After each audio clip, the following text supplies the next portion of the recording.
தினமும் ஒரு கப் இந்த மாதிரி எடுத்துக்கோங்க. உடம்புக்கு தேவையான ப்ரோட்டீனும் கிடைக்கும். வெயிட் லாஸ் பண்ணுறவங்களுக்கு ஹெல்ப்ஃபுல்லாகவும் இருக்குங்க. 3/4 கப் அளவுக்கு பச்சை வேர்க்கடலை, 3/4 கப் அளவுக்கு பச்சை பயிரை சேர்த்து நல்லா வாஷ் பண்ணி ஊற வச்சுக்கோங்க.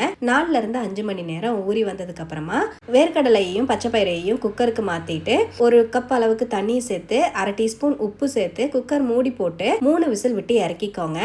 வெந்து வந்த பச்சை பயிரையும் வேர்க்கடலையும் தனியாக ஒரு மிக்சிங் பவுலுக்கு மாற்றிட்டு அதோடவே ஒரு பெரிய வெங்காயத்தை பொடியாக நறுக்கி சேர்த்து ஒரு வெள்ளரிக்காவை பொடியா நறுக்கி சேர்த்து ஒரு கேரட்டை துருவி சேர்த்துக்கோங்க.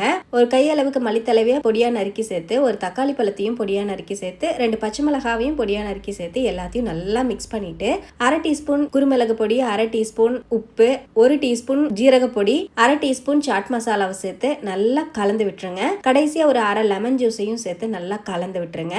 அவ்வளவுதான், ரொம்பவே டேஸ்டியான ஹை ப்ரோட்டீன் பவுல் சூப்பரா ரெடிங்க. பிரேக்ஃபாஸ்ட்டுக்கும் எடுத்துக்கலாம், டின்னருக்கும் எடுத்துக்கலாம், ஈவினிங் டைம்ல ஸ்நாக்ஸாகவும் எடுத்துக்கலாம். ஸ்கூல் விட்டு வர பசங்களுக்கு இந்த மாதிரி செஞ்சு கொடுங்க. ரொம்ப என்ஜாய் பண்ணி சாப்பிடுவாங்க. டேஸ்ட்டு சூப்பராக இருக்கும்.